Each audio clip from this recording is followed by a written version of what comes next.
BA part first में अध्ययनरत विद्यार्थियों का पुनः स्वागत।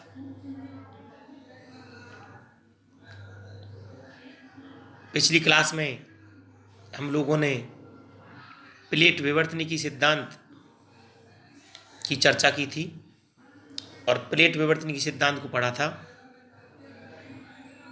अब इसी क्रम में हम आगे प्लेट विवर्तनिकी सिद्धांत एवं पर्वत निर्माण टॉपिक पर चर्चा करेंगे, या दूसरे शब्दों में हम ये कह सकते हैं कि प्लेट विवर्तनिकी सिद्धांत के अनुसार पर्वत निर्माण कैसे होता है। प्लेट विवर्तनिकी सिद्धांत के अनुसार विनाशात्मक प्लेट सीमांतों के सहारे पर्वत निर्माण होता है।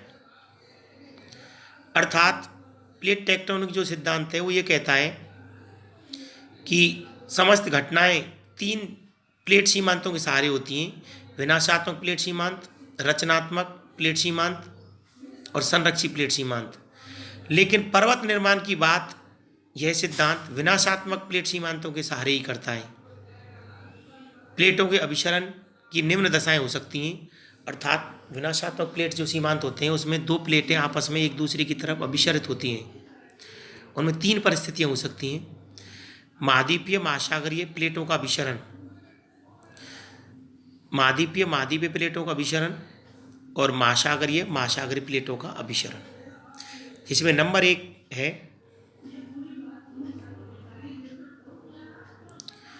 महाद्वीपीय महासागरीय प्लेटों का अभिसरण। विनाशात्मक प्लेट किनारों के सहारे पर्वत निर्माण की पहली अवस्था वह हो सकती है जहां पर महाद्वीपीय महासागरीय प्लेटों का टकराव हो। ऐसी स्थिति में अपेक्षाकृत अधिक घनत्व वाली महासागरीय प्लेट महाद्वीपीय प्लेट के नीचे प्रत्यावर्तित हो जाती है। परिणामस्वरूप प्लेट के किनारों के पदार्थ संपीड़नात्मक बल के फलस्वरूप वलित होकर मोड़दार पर्वत बन जाते हैं। ये कह सकते हैं कि जब दो विपरीत स्वभाव वाली प्लेटों का अभिसरण होता है तो जिस प्लेट का घनत्व ज़्यादा होता है वह कम घनत्व वाली प्लेट के नीचे अभिसरित होती है। कह सकते हैं कि महासागरीय प्लेट तुलनात्मक रूप से अधिक घनत्व वाली प्लेट होती है और यह महासागरीय प्लेट महाद्वीपीय प्लेट के नीचे अभिसरित होती है। अधिक घनत्व वाली प्लेट के नीचे धंसने से वहाँ गहरी खाई का निर्माण होता है जिसे अपेक्षाकृत समुद्र गर्त कहा जाता है। पुनः महासागरीय प्लेट अधिक गहराई वेन्यू ऑफ जोन में जाकर पिघल जाती हैं। ये पिघली हुई चट्टानें मैग्मा के रूप में धरातल पर उद्गारित होती हैं। इसी क्षेत्र में भूकंपों की भी उत्पत्ति होती है। अब देखिए यहाँ पर पर्वत निर्माण के साथ साथ ज्वालामुखी उद्गार कैसे होता है और समुद्री गर्तों का निर्माण कैसे होता है, इसकी भी विवेचना की गई है। तो पहली परिस्थिति महाद्वीपीय और महासागरीय दो विपरीत स्वभाव वाली प्लेटों का अभिसरण होता है तो पर्वत निर्माण होता है। अब आते हैं इसके व्यवहारिक पक्ष पर, अर्थात एग्जाम्पल। विश्व में अगर हम देखें तो रॉकी और एंडीज पर्वतीय क्षेत्रों में यह स्थिति देखने को मिलती है जहाँ पर पैसिफिक प्लेट अमेरिकन प्लेट का टकराव हो रहा है। यहाँ पर न केवल रॉकी व एंडीज पर्वत की उत्पत्ति की व्याख्या हो रही है बल्कि ज्वालामुखी, भूकंप एवं पेरू चिली ट्रेंचों की व्याख्या भी हो रही है। देखिए पर्वत बन गया रॉकी और एंडीज। उसके बाद हम देखेंगे कि उत्तरी और दक्षिण अमेरिका के पश्चिमी भागों में उत्तर से दक्षिण तक ज्वालामुखी और भूकंप की पेटियां हैं और भूकंप की उत्पत्ति भी इसी कारण से होती है क्योंकि अधिक घनत्व वाली प्लेट कम घनत्व वाली प्लेट के नीचे क्षेपित होती है और नीचे वेन्यू ऑफ जोन में जाकर के पिघल जाती है और ज्वालामुखी का उद्गार होता है। इसी प्रकार से गर्तों का निर्माण भी होता है। पेरू, चिली, ये सारे जो ट्रेंच हैं उनकी भी व्याख्या इस महाद्वीपीय महासागरीय प्लेटों के टकराव से हो रही है।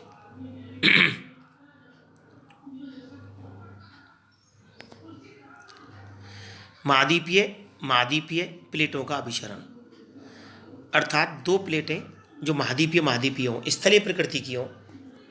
महाद्वीपीय अभिसरण से उत्पन्न पर्वतमालाओं के उदाहरण अल्पाइन, हिमालय पर्वतीय क्षेत्रों में देखने को मिलता है, जहाँ भारतीय प्लेट एवं यूरेशियन प्लेट के बीच होने वाली टक्कर के फलस्वरूप तैथिस सागर के मलबे में मोड़ पड़ने से अर्थात संपीड़नात्मक बल से हिमालय का निर्माण होता है।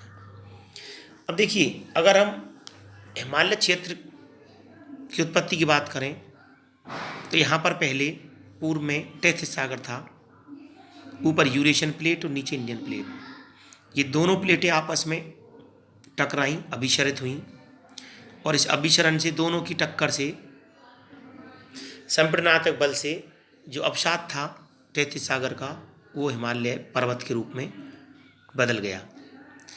इसी प्रकार अफ्रीका में यूरेशियन प्लेट के टकराव से फलस्वरूप आल्पस एवं एटलस पर्वतों का निर्माण हुआ। तो इस तरीके से यहाँ पर हमने दूसरा जो एग्जाम्पल है या दूसरा जो प्रकार है अभिसरण का, महाद्वीपीय प्लेटें, अर्थात दो प्लेट जिनकी प्रकृति महाद्वीपीय हो, एक जैसी हो, तो महाद्वीपीय प्लेटों की टक्कर से भी पर्वत निर्माण हो सकता है। यहाँ पर एक प्रश्न दे रखा है, हिमालय क्षेत्र में ज्वालामुखी के प्रमाण नहीं मिलते क्योंकि। देखिए, कथन कारण का प्रश्न है।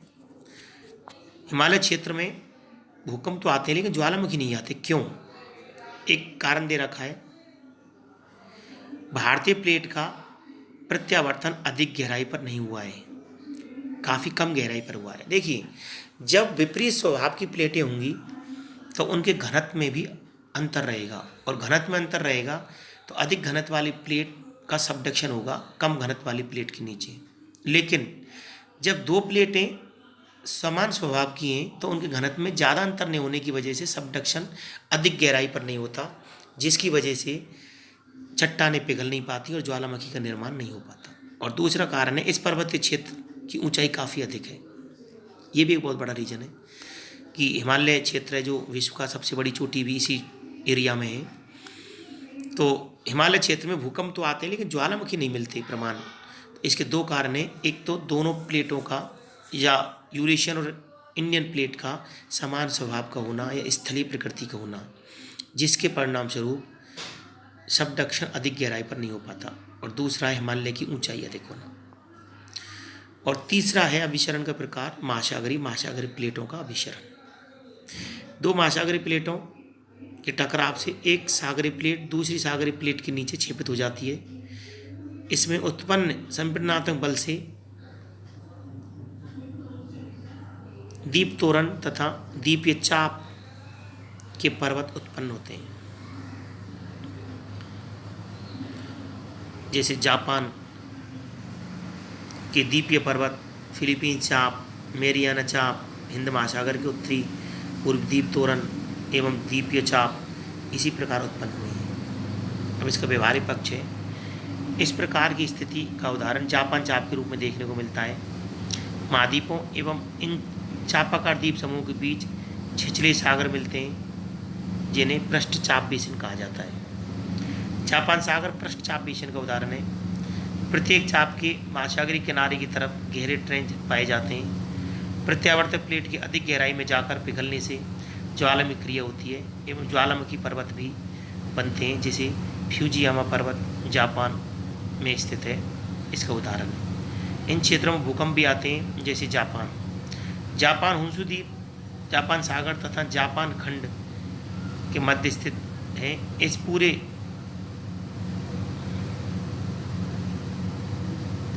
एंडेसाइट और एंडेमाइट लावा के मोटे निक्षेप पाए जाते हैं। पश्चिमी तट पर ज्वालामुखी क्रिया अधिक होती है।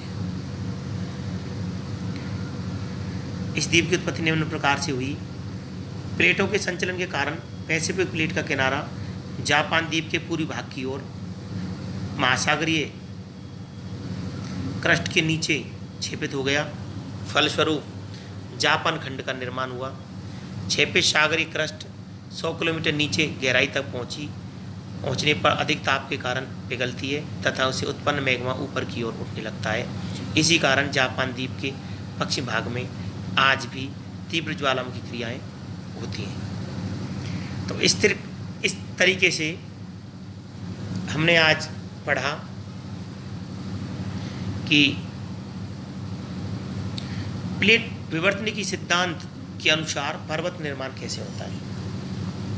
दोबारा मैं आपको रिवाइज कराना चाहूँगा कि प्लेट टेक्टोनिक सिद्धांत ये कहता है कि प्लेट सीमांतों में जो पहले नंबर का है विनाशात्मक प्लेट सीमांत है, ये विनाशात्मक प्लेट किनारों के सहारे ही पर्वत निर्माण होता है। उस विनाशात्मक प्लेट किनारों के सहारे 3 प्रकार से अभिसरण हो सकता है। महाद्वीपीय महासागरीय प्लेटों का अभिसरण, अर्थात एक प्लेट महाद्वीपीय प्रकृति की हो, एक महासागरीय प्रकृति की हो, उनका अभिसरण हो सकता है।